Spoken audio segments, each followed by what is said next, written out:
Rwanda, la vérité sur l'opération turquoise. C'est le titre de l'ouvrage que notre invité Afrique d'aujourd'hui, sur plus de 650 pages, le journaliste d'enquête et essayiste franco-camerounais Charles Onana a jeté un pavé dans la mare. C'est très simple, c'est parce que l'histoire officielle est fausse, et c'est surtout parce que pendant 25 ans, on a essayé de nous imposer une version, mais lorsque j'ai consulté les archives des Nations Unies, je me suis rendu compte qu'on nous a beaucoup menti. Et donc, quand même important, c'est que lorsque le président Kagame a quand même déposé une plainte devant la 17e chambre contre moi, il n'y avait pas que le président rwandais, il y avait l'État rwandais. Donc, j'ai eu 2 grandes plaintes qui ont été retirées 48 heures avant le début du procès. Massivement massacré, et je pense, et j'ai l'habitude de dire que, en fait, ce que les gens ne comprennent pas dans cette histoire-là, c'était que toute cette aide à Kagame, c'était pourquoi?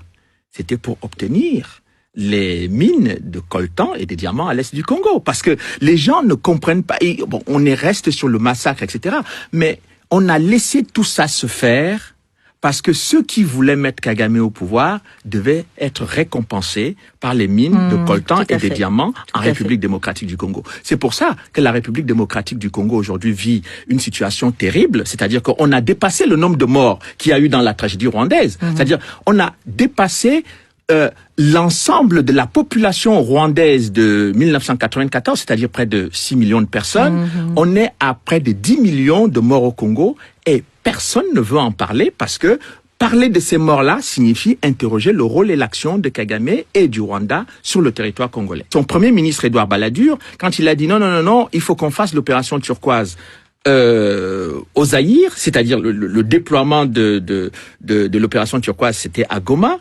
mais le premier ministre Balladur n'a pas compris que, en fait, Goma était l'aéroport international du trafic de diamants et de coltan que ceux qui avaient placé Kagame au pouvoir allaient utiliser après pour exploiter les ressources du Zaïre. Voilà la stratégie qui a été utilisée. Et quand on ne comprend pas cette interaction entre les mines de coltan et de diamants et de tous les minerais de l'Est du Congo, on ne comprend pas ce qui se passe sur ce qu'on va appeler le génocide au Rwanda. Le politique, c'est qu'on comprenne que la prise de pouvoir de Kagame est liée au renversement de Mobutu, puisqu'en 97, c'est Kagame qui vient renverser le maréchal Mobutu avec l'aide des États-Unis et de l'Ouganda. Qui, soit dit en passant, beaucoup de Congolais ont toujours soutenu cette thèse et ne sont pas du tout entendus jusqu'à présent. Mais aujourd'hui, ils ont des éléments de preuve. C'est-à-dire que, je vais encore beaucoup plus loin que ça. C'est-à-dire que ce que j'appelle l'invasion masquée du Zaïre en 94, quand j'ai analysé la stratégie militaire d'occupation territoriale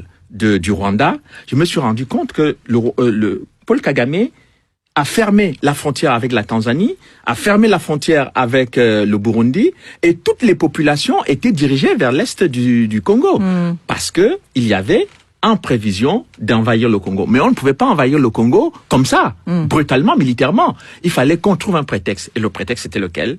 Qu'il y a des génocidaires qui sont réfugiés à l'est du Congo. Tout à fait. Et depuis plusieurs années, les génocidaires se trouvent autour des mines de diamants et de coltan de la République démocratique du Congo, dans lequel on trouve de nombreux rapports des Nations Unies qui démontrent que le Rwanda pille les richesses du Congo et vend le coltan à Kigali. D'accord. Alors quand même, le Rwanda est présenté comme un modèle pour l'Afrique. Il en est un sur le plan économique.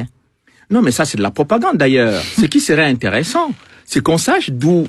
Écoutez, quand on me parle du Ghana, on me dit que le Ghana est un pays qui se bat, mais parce que le Ghana travaille qu'avec ses ressources. Le Ghana ne va pas piller les ressources de son voisin. Bon, alors, le Rwanda, il faut qu'on nous dise d'où viennent les ressources du Rwanda pour faire ce qu'ils sont en train de faire au Rwanda. Je pense que ce soit les Occidentaux ou les Africains qui prennent le Rwanda comme modèle, il faut qu'ils demandent clairement d'où viennent les ressources du Rwanda pour construire ce pays. Si on viole les femmes à l'est de la République démocratique du Congo et qu'on se tait, si on massacre les populations civiles, si on utilise les enfants dans les mines de diamants et de coltan, si chaque jour les populations congolaises sont en instabilité permanente jusqu'à la tête du pays, parce que le Rwanda mène des incursions qui sont aujourd'hui démontrées par la MONUC, je pense que ce n'est pas très sérieux, ce n'est pas très correct.